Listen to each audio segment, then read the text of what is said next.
Again welcome back to my another daily vlog.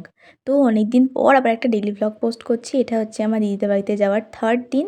আগে যে গানের ক্লিপটা দেখলে ওটা হচ্ছে তার আগের দিন সন্ধ্যায় দিদি গান প্র্যাকটিস করছিল, ওর সাথে একটু গান করেছিলাম।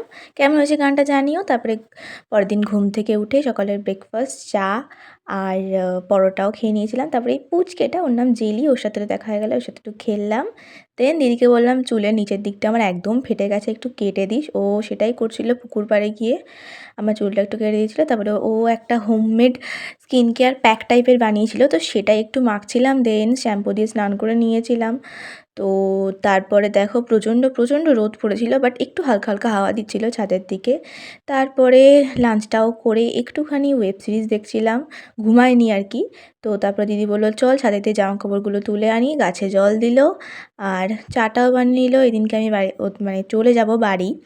তারপরে দিদি, আমি সাজতে চাইনি, ও জোর করে অনেকটা আমাকে সাজিয়ে দিয়ে চুল ঠুলে বেনুনি টেনুনি করে দিল। তারপরে বললাম দে মাস্কারাটা আমি একাই পরছি, তো পরছিলাম। কি করবো দাঁড়া, আসার সময় কিভাবে এসছে, যাওয়ার সময় সেজে গুজে মেকআপ করে, এরকম একটা জামা পরে বিচ্ছিরি জামা পরে চলে আসছি। মেকআপ হ্যালো গাইস, আপনারা একটু কমেন্ট করে জানাবেন যে আমাকে কেমন লাগছে। ভূতনির মতো লাগছে।